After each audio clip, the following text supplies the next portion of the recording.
you both? Hey, Tom, how are you doing? But we're all in different worlds right now. We're doing well.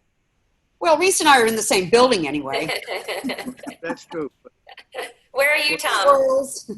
What a wonderful world, huh? It's a little overcast here today. I think it's the beginnings of the edge of that hurricane. Oh, ouch. Anyway, we'll see you over the next 24 hours. Yeah. Yeah. Well, this is actually good timing, Tom, because you're in Canada, and today we are talking about Canadian artists coming to Bermuda, painting, and the impact that they made on the Bermudian art scene here in Bermuda. So I guess we'll just kind of start with looking at a broad brush stroke of all the artists that we have in our collection.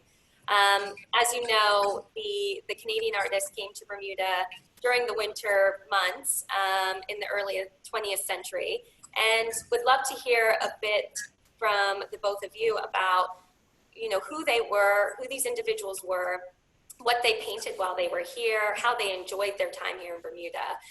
So maybe start with one or two artists that really stand out in your mind. Well, in my mind, there are more than two that stand out. The issue is that what we've discovered is that there was a variety of Canadians, men and women, who came to the island. And in one case, John Lyman, for example, from Montreal, he was probably a person of both influence and affluence because he actually bought a house in St. George's. It would be wonderful to try and figure out which house it was that he purchased and lived in for a while. And as a result, there is a fair amount of his Bermuda work to be found. Not too much seems to come out in the public domain these days. But we do have three in our collection now, or is it four? But the issue is that he influenced other artists. He did go over to Paris and work as well. Most of his studies seem to be of architectural in nature, not surprising given the sort of the St. George's environment. We're talking about the teens and 20s of the last century. Oddly enough, the first work that showed up came to us via an American dealer. All the others have come out of Canada, understandably. So that was number one in the vernacular. But number two, a person of great influence, and I do mean great influence, particularly in the New York abstract scene, was that of Jack Bush. Bush was, I believe, born around 1917 and died in 1977. So he was not all that old. But 1909. In that short period of time, he influenced a number of artists. When he came to Bermuda, he did these smaller works on one little sketch pad, it would seem. We've been able to get three of those back. We have a larger work. So he visited in 1934. We have a larger work done in his studio 5 years later in 1935. And it's very interesting to compare the initial study that he did in 34 to the finished work that he did in 1939. They are in stark comparison and contrast greatly, but the backdrop to the scene is unchanged. What he's done is he's added some other subject matter in the foreground and it just changes the dynamic of the work completely. The other thing it changes is that the work in 1934, the little sketches are kind of languid. They're sort of limp. They don't have any energy in them. By 1939, the style has changed completely, and you almost sort of see the foreshadowing of an abstraction to come, because in the 39 work, there is a whole energy field in it that just is in stark contrast. So they need to be seen side by side. And in the next show that I do, I'm going to put those two together along with other pairings to show sort of not a before and after, but a before and again, where they revisit the subject matter and but make it alter it a little bit so it adds this a dynamic. And we have a number of those kinds of images. Having said all that, there was an Isabel McLaughlin, who was the daughter He's from Oshawa, Ontario. Sam McLaughlin, he was the head of General Motors Canada. Yeah. Actually, well, he did the Buick automobile, and there's a McLaughlin gallery actually in Oshawa. But she had a house here as well, and brought a number of her female friends here to Bermuda. So there's that grouping. Then there's the East Coast grouping: Bob Pulford, Frank Allison, Ked. I don't know who else from the East Coast, but Allison was one of these people that there was a university in the family name where, interestingly enough, we did an exhibition of our traveling show in 2001. Shortly, we opened it up. Oh man, this was a memory. We opened the show up about a week before September the 11th. And Elise got caught behind the lines for a number of days, couldn't get home because everything had come to a complete standstill. So one day you have all this air of celebration. The gallery was packed. The atmosphere was really electric. 2 days later, it's somber, it's sad, it's just unbelievable.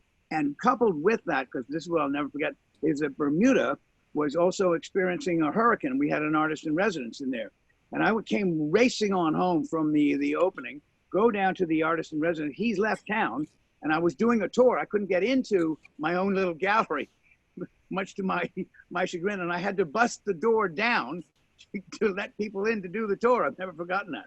It like a ramrod. I went running to the door, boom, running back, boom, running back, boom, and finally it opened up. Anyway, we digress, but you know, these are all part of the memories of putting a collection together, and the Canadians are no different. And then there's out of Ottawa, a Scottish-born artist. His name is Charles Comfort, and we have three studies or works of his. The interesting thing is that in Charles Comfort and in John Lyman's case, both of those artists brought their Canadian sensibility with them.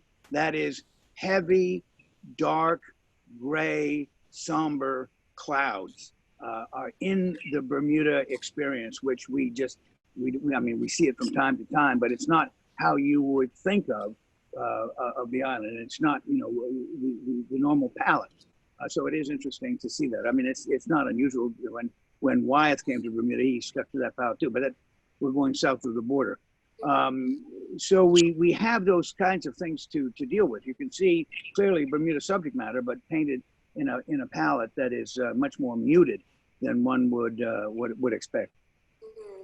And when you built the museum and the collection, was there always this vision in mind to have Canadian artists part of that vision, or did it kind of just develop organically where you stumbled across Canadian artists and built it from there? I mean, Jack Bush was a very early addition to our collection.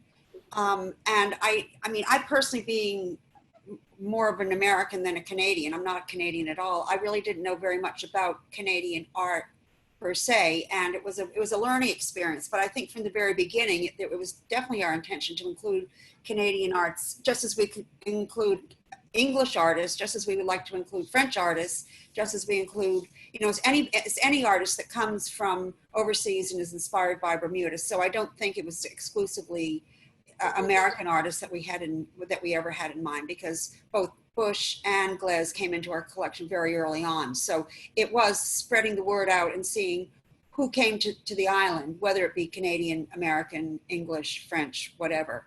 And the Canadian artists are interesting. As Tom remembers, I had a funny run-in with Patterson Ewan's wife when I expressed the fact that I didn't know who Patterson Ewan was, and I got raked across the coals for it, but I didn't. And over the years, I have begun to really appreciate the depth of Canadian artists and how much they've added to our collection. And as Tom says, you know, sometimes the Canadian sensibilities, what they see there is translated into Bermuda, but that to me just makes it more interesting. I mean, it's not the turquoise blues, it's a little darker and grayer, but we do have those dark gray days. And, you know, given the fact, as you said in the beginning, Risa, that the Canadian artists primarily came to Bermuda when they came in the wintertime, that wouldn't be unusual. I mean, I we don't have very much evidence of any of the famous Canadian Group of Seven coming to Bermuda. We know that they seem to prefer Barbados. We know that people like McDonald did sail by here, but there wasn't a great, so far we haven't found evidence that group, which is probably the most famous group of Canadian artists, were actually here on the island. Yeah, we do. There's a Bermuda image that exists. Well, one, yeah. In the Kleinberg Museum in Ontario, and it is by McDonald. It's a pencil drawing done of David. So there's at least one evidential work that tells you that they came here. But Elise is right. They came on the what were called lady boats out of the East Coast, and they set sail for Barbados primarily. So whether there's a major Bermuda work yet to turn up, who knows? This is the whole thing. Coming back to your point, Risa, it was our intention when we started Masterworks Out to gather. I mean, if somebody showed up with a plethora of work from Uganda, that would be great, or Italy, or whatever it may be. We were not, subject to confining it to one country or another. Hell no. We wanted to, open the whole thing up. The whole idea was to sort of get the Bermuda experience, in sort of a twofold way. In other words, for Bermudians to sort of understand their world beyond the Bermuda Reef line, and for artists who came here, who traveled inside the Bermuda Reef line, and then took with them their experience back to their native land.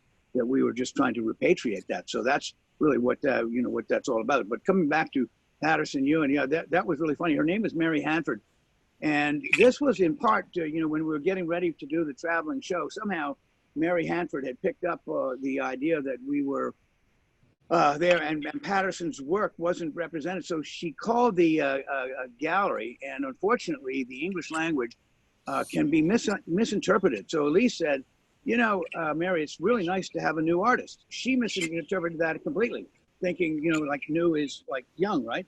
She slammed the phone down. He's not a new artist. He's old. Blam. So I had to phone her back and say, look, it was a misunderstanding here. It's a new to us artist. And that, proved to be the case. There are 10 beautiful sketches, watercolors that he's done. They're not sketches. They're completed works. They're small. And as a body of work, they are very strong. We had them on show for Canada's Sesquicentennial some 3 years ago. And it took us 2 years to return them. I kept, reluctantly wanting to hang on to them. But we do own one in our collection. The others have gone back to to Canada, sadly. I don't think that we'll ever be able to spring them free again, which is and the other interesting group of paintings that we can't get our hands on is, funnily enough, Princess Louise, Queen Victoria's daughter. When she came to Bermuda, she came because her husband was stationed in Ottawa, and there's a beautiful set of Princess Louise Bermuda watercolors in Ottawa that we would adore to get our hands on, which were painted when she came here in the 1800s, and they're there. It would be wonderful to at least be able to bring them down here sometime for an exhibition, because that would be a wonderful springboard for Canadian artists coming to the island. Again, as Princess Louise, was the vanguard of tourism. She also was one of the first known Canadian residents to come to Bermuda and paint as well. Hint, hint, nudge, nudge. Yeah. For anyone that knows how we can get those. Oh, we know where they are. There's another artist who's very influential who came to Bermuda in 2005 for a 3-day weekend, and his name is John Hartman. Hartman was here with a couple of Canadian colleagues because they wanted to see Christo and Jean-Claude to do their lecture and meet him and all the rest of that sort of stuff, which happened. The Hartman at the time was doing these aerial works of London, New York, Berlin. So when he came to Bermuda, he climbed the stairs of the Gibbs Hill Lighthouse and overlooked Bermuda and went back to his studio in Penetanguishene, Ontario. Aren't you impressed that I can say Penetanguishene? Most people can. And he did these huge canvases, and he's curved the earth as one would expect. And he's really just painted Bermuda symbolically. And it fit into his vernacular of doing these aerial shots fabulously. We have three of them in our collection right now, and a smaller watercolor work. But moving them around is problematic because they are large. But they're very dynamic to look at. I love his works. I really like his work. Yeah, So and that's good. whether we can bring that sort of artist back here, part of the problem with our artist in residence program is that artists of John Hartman's caliber really don't have a whole lot of time on their hands. They cannot put 3 months aside, to come here because it's not an academic residency as such. They don't do lectures. They just go out there and paint and do a show, that sort of thing, and in most cases, have a wonderful time. However, having said that, I do think that we need to instigate the artists in residence because as I look back over the 34 years and realize the nationalities that we have had as a result of doing it, we fly not quite a United Nations, but pretty close to a lot of flags. I think the only continent right now that eludes us is Australia, but we have all the other continents represented and a number of different islands and a number of different countries out of Europe. So, we need to get back to some of our roots, no matter what it costs. We just have to get out there and believe what we're doing is right, and put that program back into play. And by the way, on the note of Canadian artists, it will come as no surprise to you that we had an overwhelming application of Canadians who wanted to come, as both of you have mentioned, in that winter time period, because in Canada, you can't really do plein air unless you want to go out and paint snow. And some people do, A.Y. Jackson painted a lot of snow, so it's not unusual, but snow is a difficult subject matter and it's not, it doesn't use the full palette the way Bermuda does. And so we did have a lot of artists from Canada apply. So. And we have a really good opportunity at Masterworks in Bermuda because, as I said, just being American, having studied in the United States, I didn't know that much about Canadian art. And I think a lot of other Americans especially didn't know. It was Steve Martin that really put Canadian art